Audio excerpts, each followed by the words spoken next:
some slots to early Head Start to be able to meet the need in the community. So we have a lot of different funding sources for that area, primarily through Department of Health and Human Services in a direct grant. And we've recently applied for the Lakewood Head Start grant. Lakewood had their own grant, so we still service all of Jefferson County, but Lakewood had funds to provide that specific to Lakewood citizens. And so they have decided not to continue that grant, and we have applied for it. So we're hoping to hear soon. Sounds as though it's very likely that we'll be awarded that to be able to expand into the Lakewood population as well. And then our workforce development fund also, it looks at our workforce system as a whole, so job seekers and employers. So it's not just the job seeker, we're also working with employers to see what are your needs and how can we connect the pieces with education to be able to provide a thriving workforce. And then social services is what you're typically going to hear about with when you hear human services. It's those supports such as adult and child protection, child care assistance. We do child support services, Colorado Works, food assistance, Medicaid, and veteran services. Primarily, we work with Department of Human Services, but we also do work with Healthcare Policy and Finance and Department of Early Childhood. And we do receive some funds from some nonprofits, and the county mill levy goes into this fund as well. Were there questions around that? With picking up Lakewood, is there some benefit of scale with increasing into the, covering their area, or is it just purely they're stopping, so we're picking it up? I guess, is there a benefit to doing it, or is it just filling the need? It's a little bit of both in filling the need that, those slots would not be available in the community unless we pick them up or somebody else picked them up. And by Jefferson County being able to do it, we can see a more continuity of service across the county instead of having a different provider for just the city of Lakewood. That makes sense. Then Phil, if there's questions out of sequence, then by all means we can come back to it. But I'm wondering what are the kind of macro trends that you're seeing in terms of demand upon human services, these services from the kind of servicing the population point of view. I'm just wondering what you're seeing in that. Well, in the different areas, it varies. We're seeing a slight decrease in some of our food assistance and Medicaid, and part of that is with the pandemic unwind that happened last year. And so some of the eligibility changed and it went back to the way it was prior to the pandemic. And so we saw a large disenrollment in our Medicaid population because the eligibility changed. It doesn't mean that the need didn't change, but it does mean that there are less people that are eligible for Medicaid because of that. We are seeing a large increase in our adult protection and case management because we have an aging population compared to the rest of the metro area.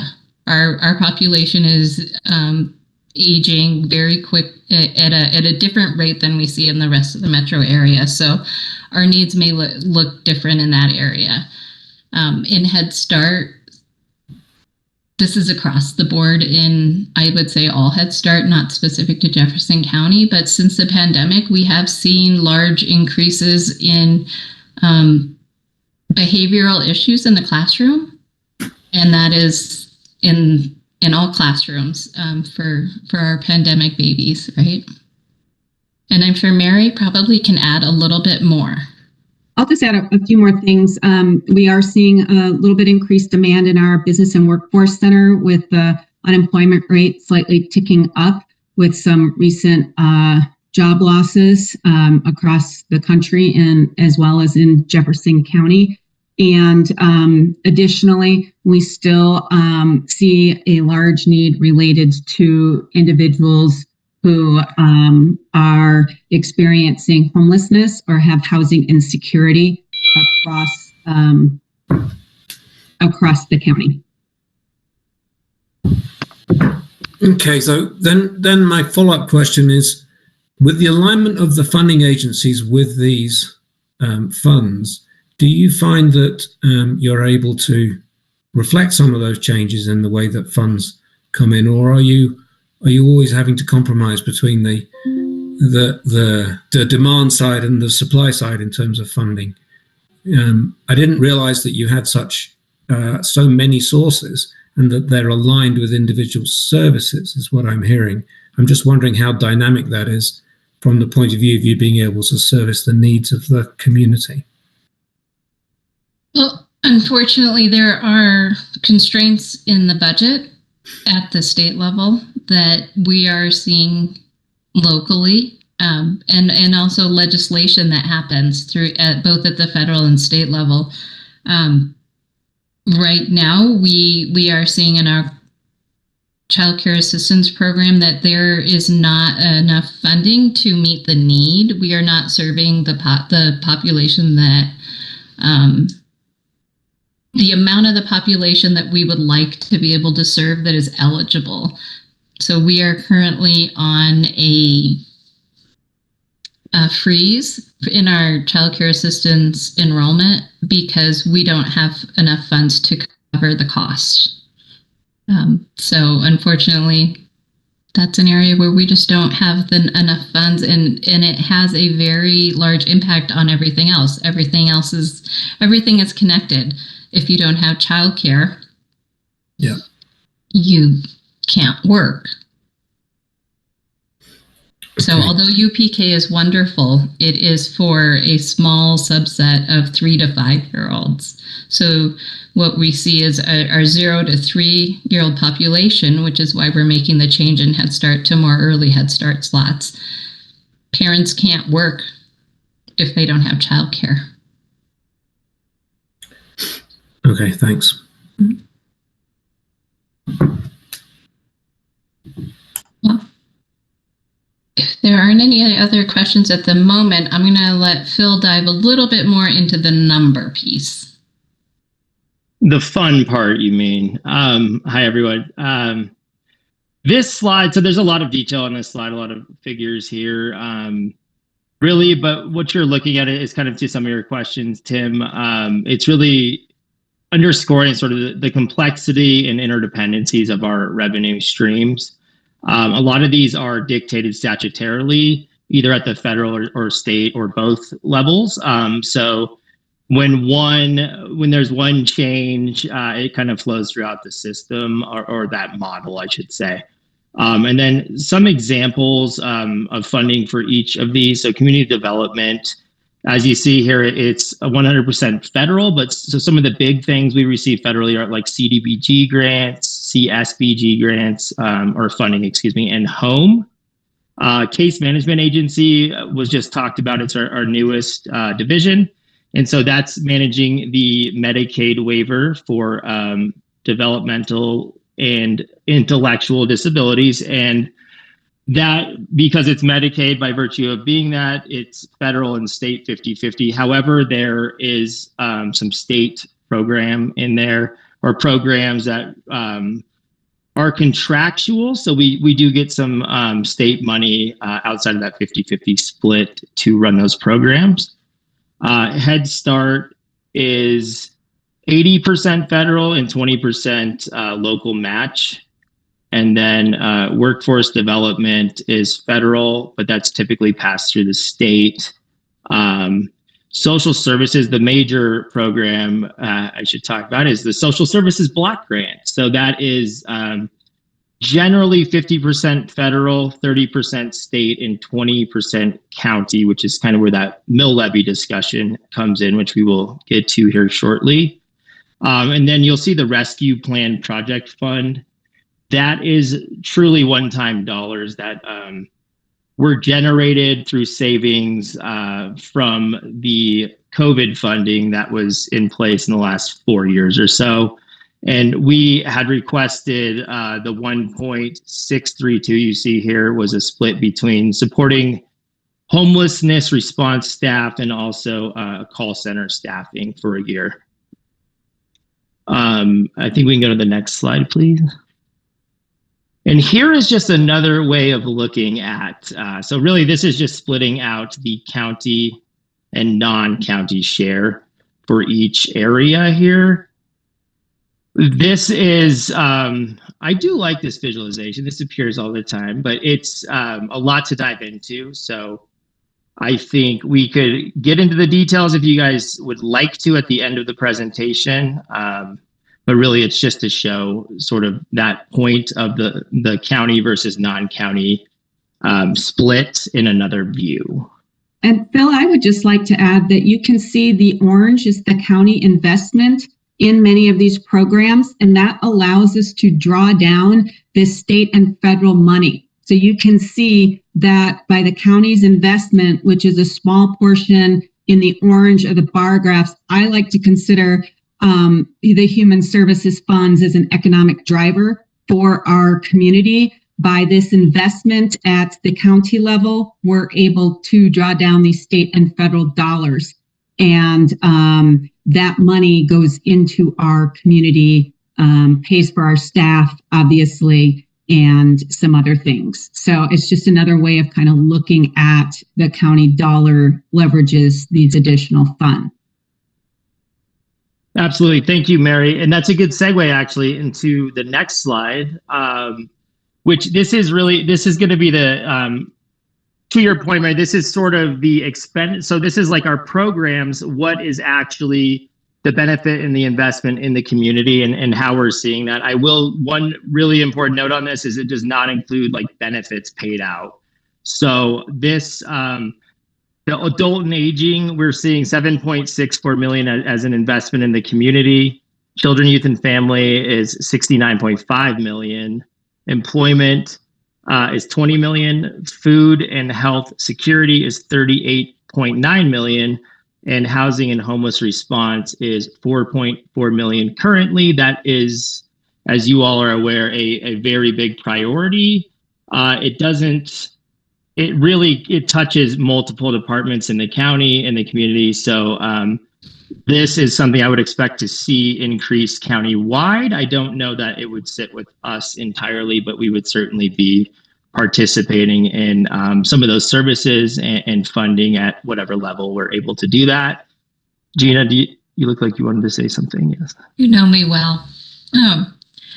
So what Phil was referring to with the benefits that aren't reflected here are those Medicaid payments that go out are not something that we manage. Currently, we don't get the dollars for those and then pay them out. The state pays those directly. So what we receive dollars for are to do the eligibility around Medicaid. And same with food assistance, or you'll also hear that referred to as SNAP. The state pays those benefits directly. We currently don't manage that.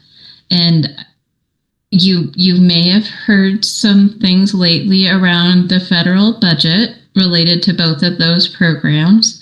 And we're closely monitoring that. One potential change that could happen on a budget perspective is that the SNAP or food assistance payments may require a match from the federal government.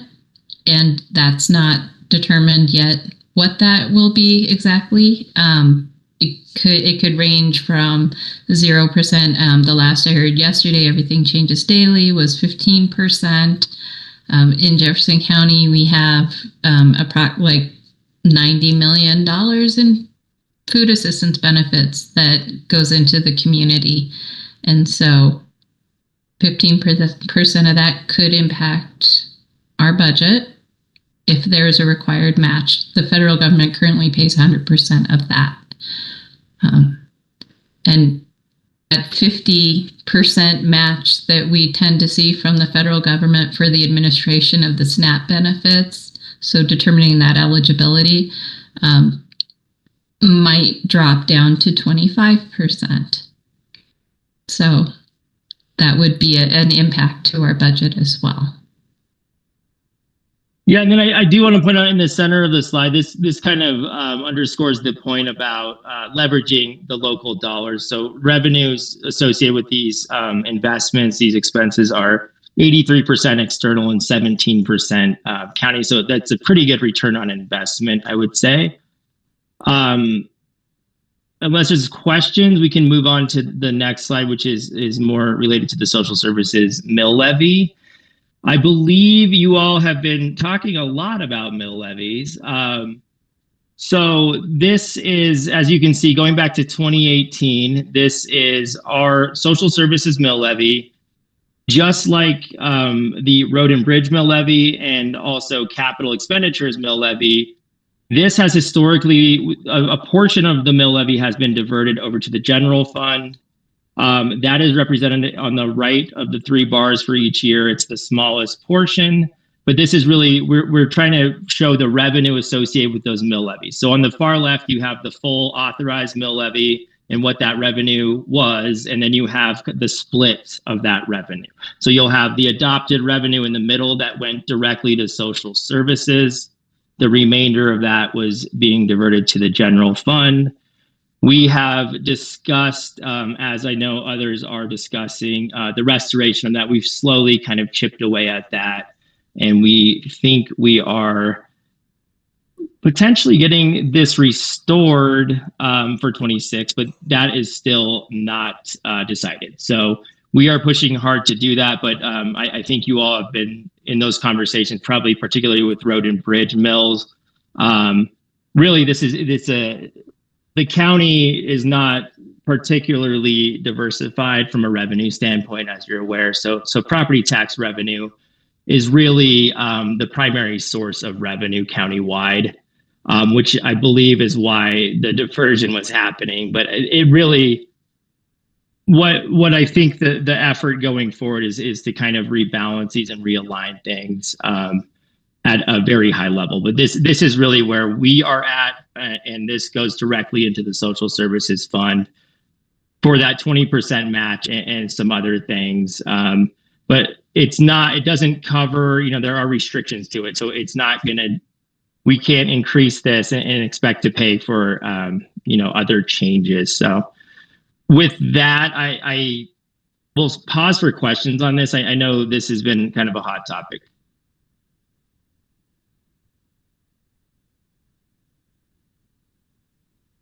Hearing none. All right, I'll pass it to Gina. That was all I had to share, and so I'll send it over to Gina to conclude us. Well, again, we wanted to thank you for taking the time to have this conversation with us. We in Human Services believe that customer voice from those who have lived experiences is an important part of decision making, and we feel like this committee demonstrates that very well at the county level as well. So appreciate your input into the budget development process and welcome any questions. If you have them that come later, feel free to still ask them.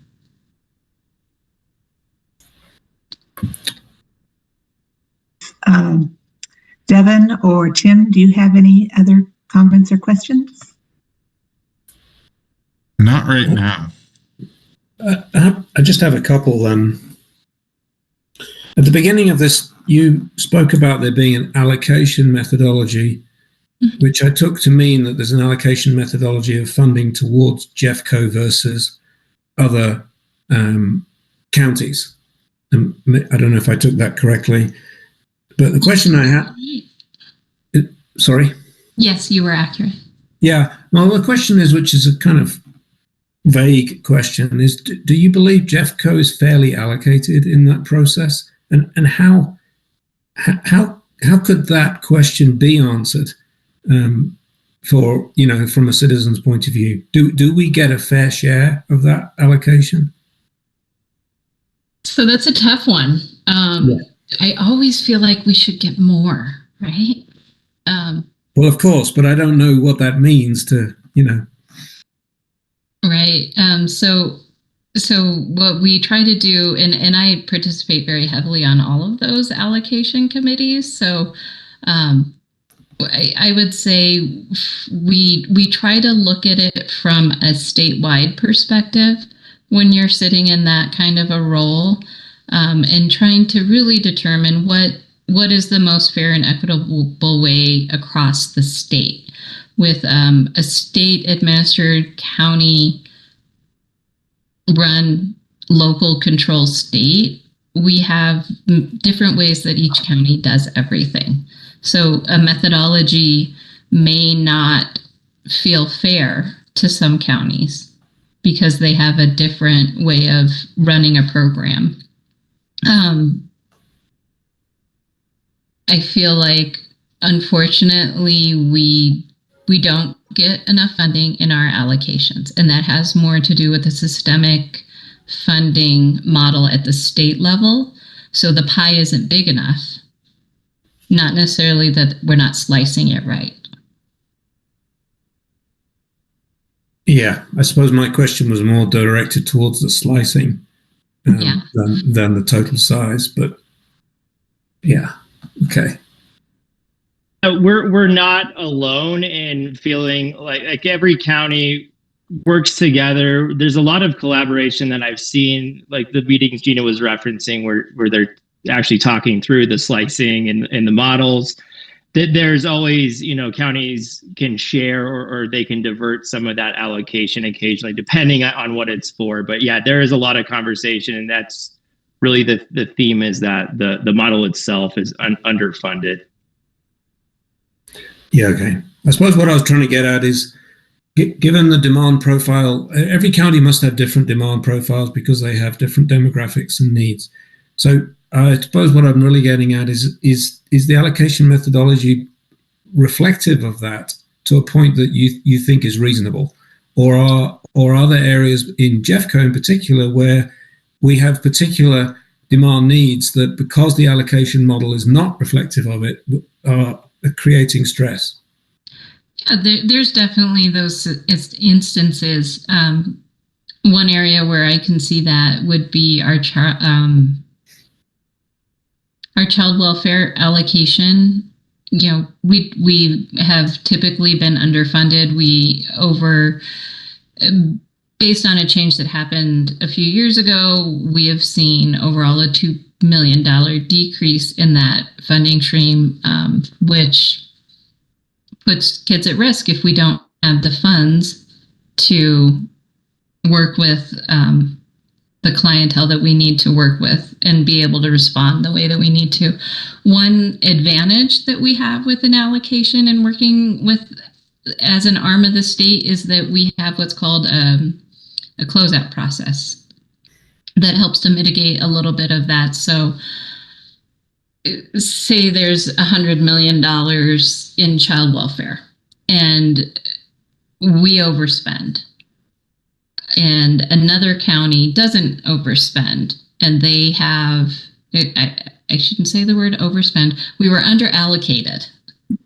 So if we were under allocated the funds and then another county was over allocated the funds through that initial allocation process, at the end of the state fiscal year, the total amount that was over allocated to those counties that didn't use their full allocations is then distributed to the counties that were under allocated. So there is a little bit of that can happen. The problem that we're starting to see happen, though, is because systemically there's not enough funding. The amount you get through that process is dwindling. Yeah. Okay.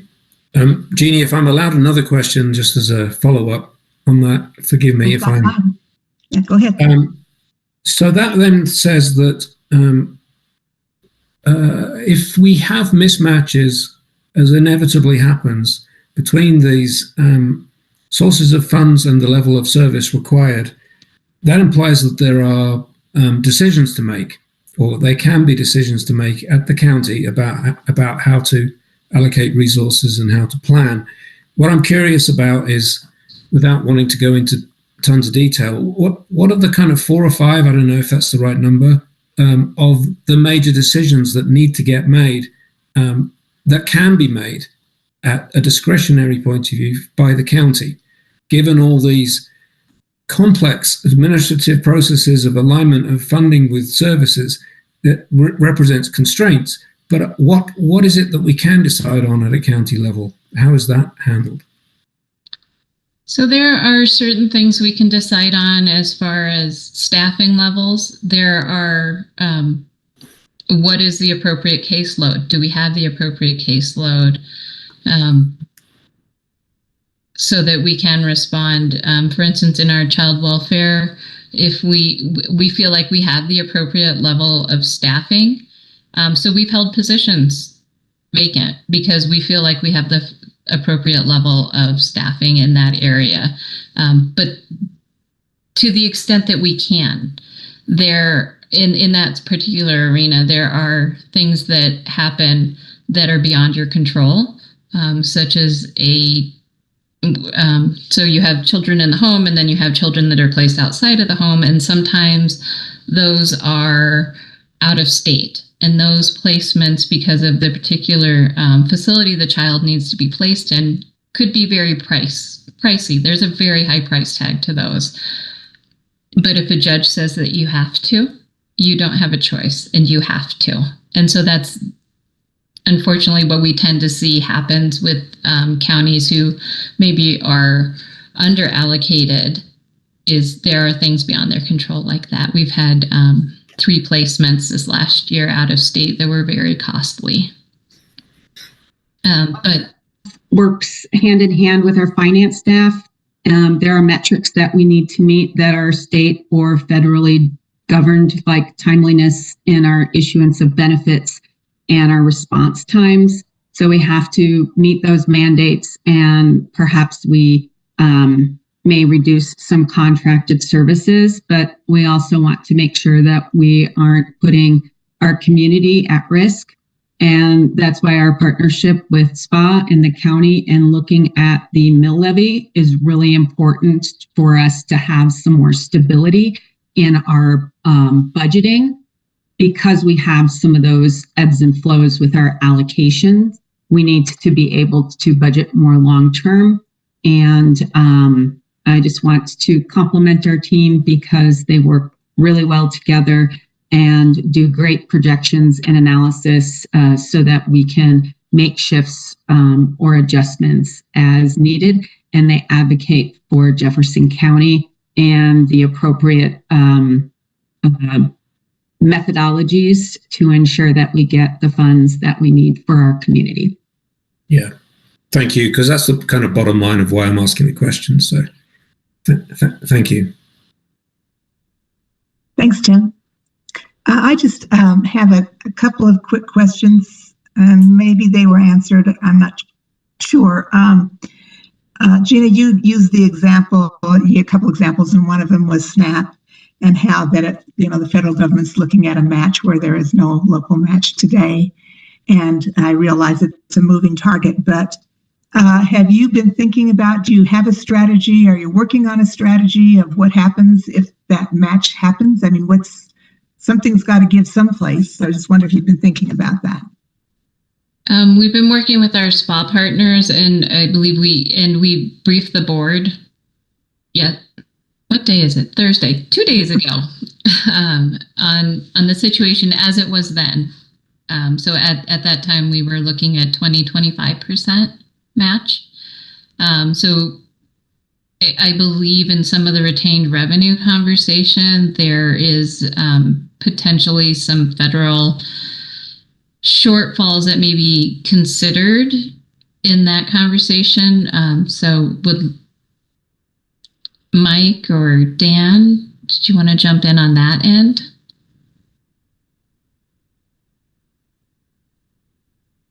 Apparently not. Find the mute button. So Yeah, I think that right now it's kind of a bit of an unknown, right, in terms of what happens. But I think there have been discussions of, is there a need to sort of keep a reserve for the uncertainty that happens, and whether that would be directly with retained revenue or with using other fund balance that we have in the general, however that would work. I think it depends on what scenarios actually come to light, but I think it's. Our commissioners are advocating pretty strongly at the federal level as well as the state level with some letter writings and through NACO. And I just heard too that the state might be considering an interim committee as well, depending upon where things land with the bill. But it is very concerning and uncertain at this time, and something that we may have to plan for, statewide, nationwide, and locally. Okay. Talking a little bit about that revenue, what's it called? Retained revenue discussion. So, and you talked about Road and Bridge, and that Road and Bridge is hopefully going to get get back some of that mill levy, and that's easy to see that. That's transportation, which is clearly one of the goals of ballot initiative 1A, and the other one is safety, and I'm assuming that's where human services would come in. So is that mill levy reallocation that may be coming back from the general fund to the human services, is that earmarked specifically for safety purposes?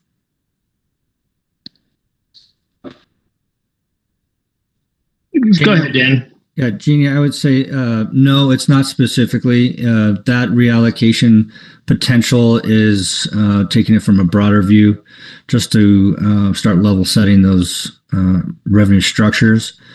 The idea then is in the future, we look at our entire revenue amount that contributes to retention, and then we will identify specific sources and uses of those dollars that qualify for that. So that is more of a direction towards getting the funding to be more stabilized. But 1A kind of overlays that. It's not specifically for that. Okay, thank you. And one more question specific to 1A then, is human services, I guess the word is applying for, aside from the mill levy, applying for projects or programs out of the 1A retained revenue? Yes. We in the current year, we've applied for multiple ways to utilize those dollars. Some of them infrastructure related that fit in with that piece of 1A, related specifically to our Head Start building and safety concerns we have with the external lighting and ADA compliance in that building. And then on the public safety side, there were multiple things that were put forward to the board. The items that we are still waiting on an opinion from our county attorney to be able to move forward with some items. So we do see mental health as being very tied to the safety component in the 1A ballot language. So there are some things being put forward related to mental health. I think there's a question in the county attorney around homelessness and if that would be allowable as a safety component under 1A. Okay. That's all of my questions. Just one more time. Is there anybody else have any other questions for Human Services today? Okay, well, thank you so much for coming. We really appreciate it. I've learned a lot, and I've worked for the county forever. So I'm sure the other people on our Budget Advisory Committee have learned a lot as well. So that really helps us in trying to do our job when we really have an idea of what all these different departments in the county are doing. So I appreciate you coming today. Thank you. Thank you. Thanks. Okay. Well, speaking of budget retention, let's hear an update on that today. We've got a little more information to share with you. We wanted to save as much of that time for human services since you don't get to hear from them every month. So we try and stay a little higher level, but if you were looking through this and had questions, stop me and we will dive into it. So Micah, we can go on to the next slide. So I think this was one of the things we wanted to highlight was what has changed since we were using projections and when we went through the budgeting process and what we were expecting in terms of retained revenue to come in last year and then be available for us to spend now. So when we went through the budget process, what we were expecting was to have to do a refund of about $59 million. As things played out, there was some more revenue that came in, and then also just a slight change in the limit, but mostly with different revenue. One of the big highlights was that there's some backfill money from the state as they were making some of those changes to assessment rates. There was some backfill that we kind of weren't really counting on because we were among the last in line for it, but they did send us some. So you see that about a $10 million increase, but then some interest revenue that was higher than expected. So you can see some of the variance below in that list, but ultimately it resulted in a retained revenue amount of $76 million for just last year's retained revenue. So more available to spend, but kind of on a one-time basis in a way that doesn't really change a lot of our projections for the future years. So we can go on to the next couple of slides. This sort of breaks that down, just to understand where that retained revenue is coming from. What are some of the drivers of that? You can see that most of this comes into the general fund. When we were thinking of refunds, obviously we were paying it all out of the general fund. So that's where the impacts in the early years are expected to be. But you can see that some of the other funds, and I think one thing as we were talking about the presentation from Human Services, it just to sort of clarify, this is only the revenue that applies to Tabor. So like you'll see that it breaks them down into mostly state and then about 1/3 property tax. It's because it's leaving out the federal revenue that never went towards that one. So you'll see some things like that. The next slide talks about it more by the type of revenue that's coming in. And again, mostly property tax, but all of these other types of revenue impacted as well. And so that intergovernmental is where you see that backfill that came into the state from the state. But I think things like fees in development and transportation, as there's more development and those fees come in, that obviously impacts that. So we can go on to the next slide. I think a lot of that was, it's kind of the actual numbers based on things we've talked about with you in terms of the Tabor calculation. This is something I believe we shared with you with our previous updates, but just kind of helps to understand what has changed. We were early on talking about a few different scenarios for the mill levy restorations. Kind of like what Phil was talking about with road and bridge and social services, but also the capital expenditures. This is a scenario of what those impacts would be to the general fund, but also all of those specific funds if you fully restored it. So it gives kind of a sense of the total possible scale. But the next couple of slides, we show scenarios that are more likely to, at least that's where we're going to start at in terms of the modeling. So this was a partial restoration scenario that we explored as another option, but I think we want to go on to the next slide and then really focus on that more. This is a slight alteration of that last scenario. So this is what was a new version that we shared with the board. And the main difference between this and the previous partial restoration was that we wanted to show what it would take to restore enough to the road and bridge fund to match up to the maintenance level and kind of what it would take to achieve all of the necessary maintenance. It doesn't restore enough to be able to start tackling the transportation master plan, things like better intersections, safer intersections, adding sidewalks, that type of improvement. But this scenario includes sort of that partial restoration to road and bridge to that level, but then the full restoration of the social services.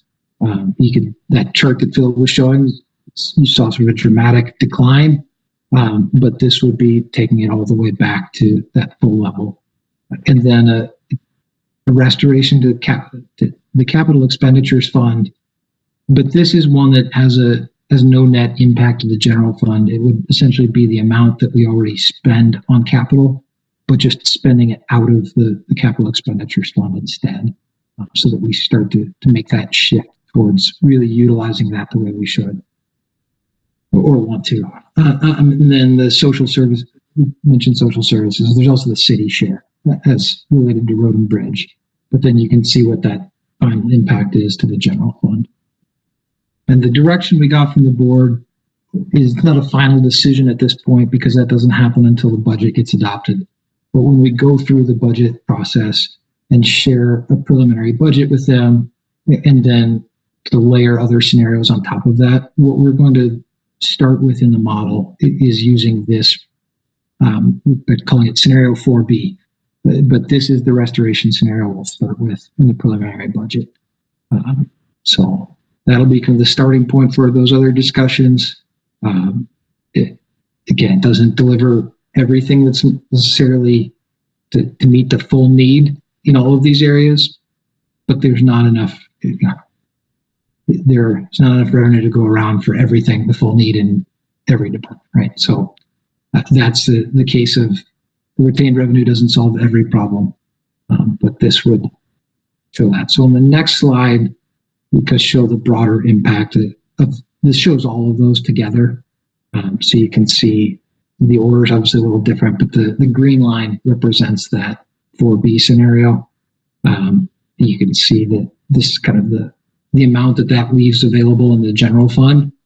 And that full restoration is the yellow bar. So you see that in some of the out years, that would be use up more than we would have in the general fund, and we'd have a deficit again.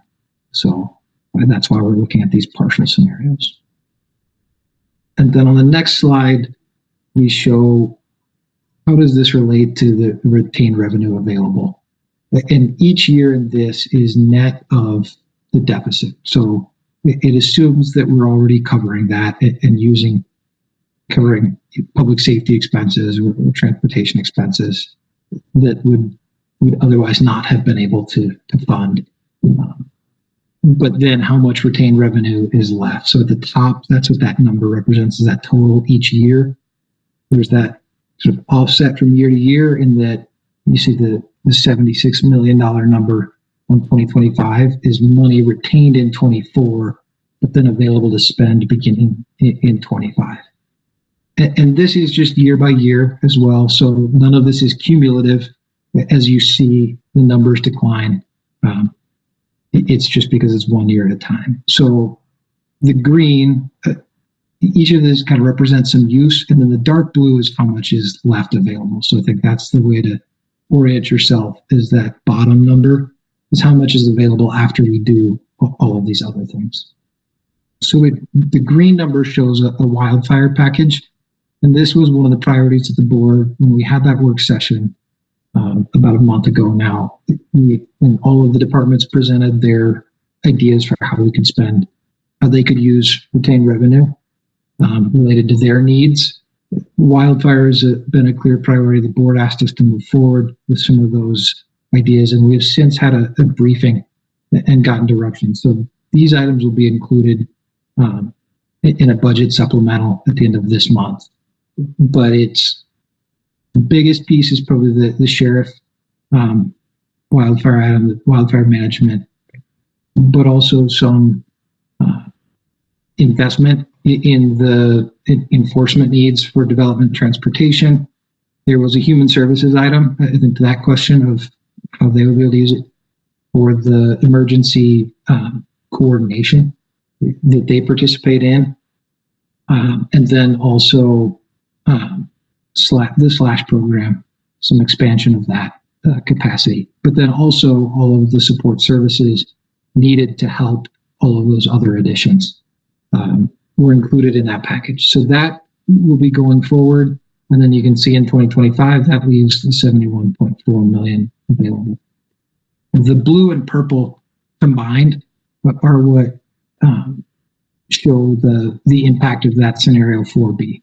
So that's how much of the general fund would no longer be available. Obviously, the actual impact is in other funds and can be a different amount because it also includes the city share. But so then that leaves you that dark blue amount each year. But that's where what I was saying about it being cumulative. It's not that at the end of, by 2028, we've used up all of the retained revenue and we only have 5.7 million. It means that each year we still have this much coming in that hasn't been allocated to something else.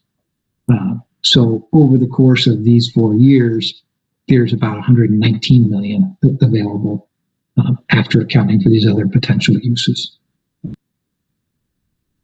So that's kind of where the retained revenue conversation has gotten. The other items that we're exploring, the board asked us to look at some small one-time requests out of that big list of items that departments put forward.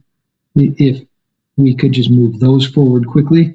So we're doing some more exploration to understand exactly what those items would be and make sure that there aren't other items from sort of bigger combined requests that should maybe be considered one time. And then a similar exercise for small ongoing. So those will be discussions we have with the board in the near future. So that's the update on really just the retained revenue portion. In terms of kind of how that's being used. The other update we wanted to give you about the retained revenue efforts were the update on the Budget Retention Advisory Committee. And so there will, the formation of that. So there will be a briefing next Tuesday with a set of recommendations for the people to be appointed to that board.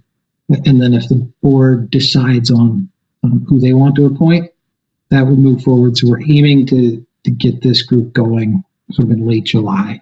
I think we've actually set a July 21st date tentatively, but of course that's dependent on the board moving forward on the timeline we're hoping for. So our goal is to get that group going, really introduce them to some basic budget concepts and especially oriented to the retained revenue and their role in that in terms of the review function that they will take on. But one of the things we thought of too is that we want to give them some budget basics and how all of that ties in. So similar to topics that we've covered with you all, sort of that some of the budget 101 slides that we've shared at different times. So I think one of the things we were hoping to explore with you, if you've got enough time, or if you've got thoughts now or even at our next meeting, just things that were really helpful when we explain them or things that were harder to kind of get a grasp on. Any feedback like that you have of what would be particularly helpful concepts to cover with them in terms of like a budget orientation. Yeah, so those are kind of our main updates on the budget retention. Mike, before we ask for questions, I have a request. Maybe you can do it. If you could go back and look at some of the slides that you kind of presented to us over the years that kind of showed the Budget 101 information. It might be helpful if you can share some of those. Make it easier for me to say, yeah, the slide and what I remember of the explanation for that slide was really helpful. This one, not so much. So if it's not too difficult to do, if you could give us some of that information, it just doesn't need to be fancy. Just pull it out of your various presentations that you had. That might help us look at that and say, to give us a starting place to say this might be helpful. I'm kind of more of a graphic person, I guess. So that's fine. Like, oh yeah, I like this. Yeah, this was a good one. Okay. Right. Okay. With that, I think Devin, did you have a That's question one. Yeah, I was just going to say the hardest part for me on this is some of the siloed money and how some of it moves into, a particular bucket and can move out into other buckets, but sometimes it can't. That's not how I'm used to, dealing with budgets. Typically they're a pile of money and we're allocating, on a company basis. And so having, more direction in how money can be spent is certainly taken a lot of wrapping my head around. And so I would assume other people might have a similar issue. Okay. Tim, did you have any questions about budget retention? Not really. I appreciate the update, and it does build on your previous presentation. So I think that's useful. I always have a thirst to understand what the money will be spent on and what changes will be seen as a result of the decisions that get made. But I think that's there. I know that's there in the background. But and you're focused upon getting the decisions made, which I respect. And I'll just build on what Devin said. I think it's very confusing and difficult for an outsider to understand all the constraints that are fact of life for those of you that have to manage this on a day-by-day basis, for which I have a great deal of respect. It demystifies it a bit, certainly from the way I think about things, if the discussion can point to the actual decisions that can be made and where the discretion applies. And you have tried to do that with these slides, with these options, which has certainly, from the last month's committee and from this one, certainly helped tremendously. When it comes to Budget 101, I don't really have any advice for how you demystify all these constraints for people who are not beginning to or have grown up with it or beginning to understand it. But that's the challenge, is not getting lost in the description of all the constraints and trying to focus upon what is it we're trying to service and what decisions can be made and what effect those decisions have is where I gravitate to, if that's at all helpful. Yeah, that makes sense. I think that ties into kind of what you were asking the Human Services team about. Yes. What does it lead you to? What are you thinking of?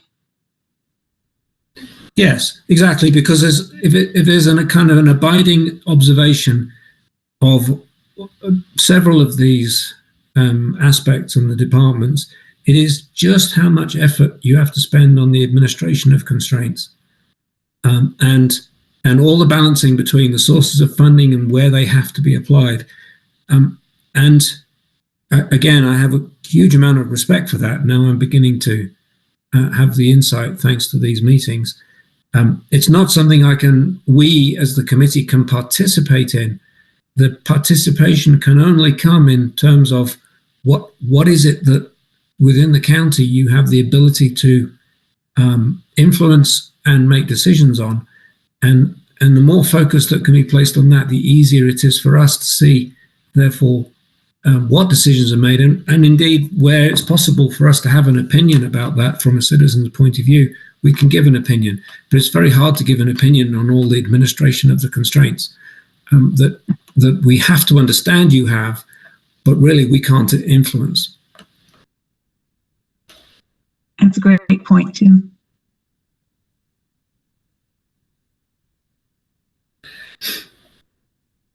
Okay, I do have one question, maybe it's two, going back not from the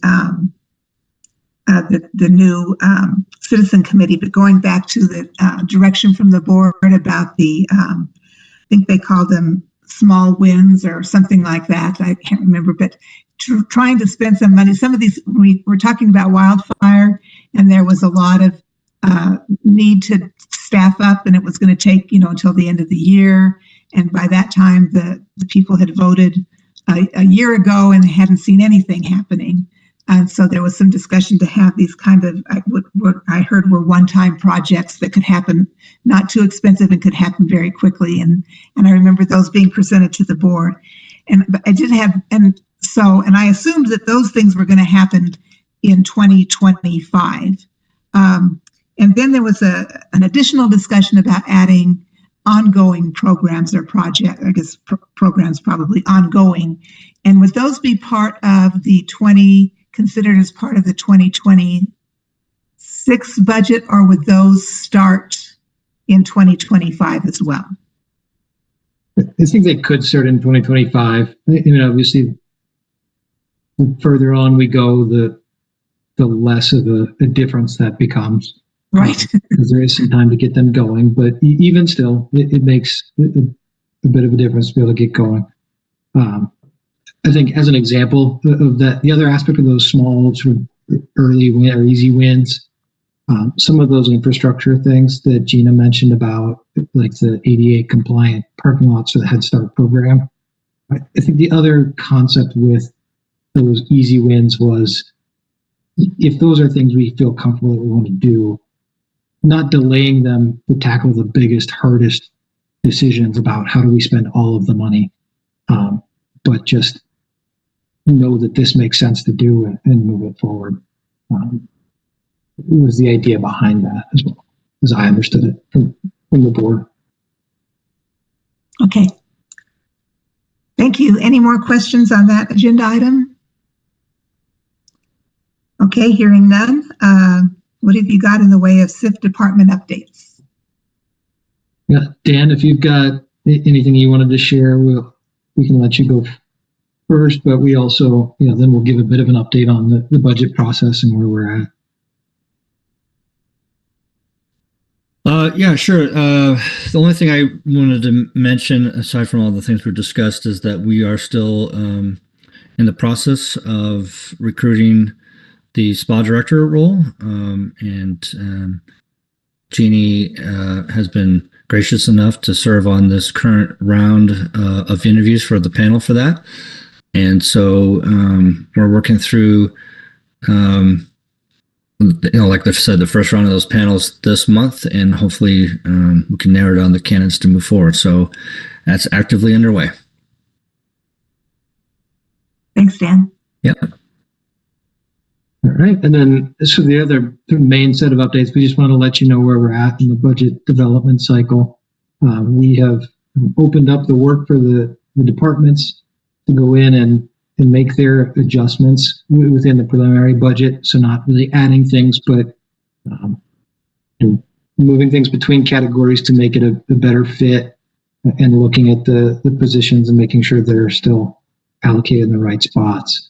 But all of that, and at the same time, for departments to submit their requests, the decision packages or the capital items, so that all of that can lead towards the department presentations to the board in August. And the board has asked that every department give a presentation this year. So that will also include further discussion of possible 1A projects or uses. So working towards those presentations, but for the next month, towards the end of this month, a lot of that work is the departments putting their information in. Okay, great. Okay, I think now it's time to move into open discussion. Does anybody have anything to talk about there?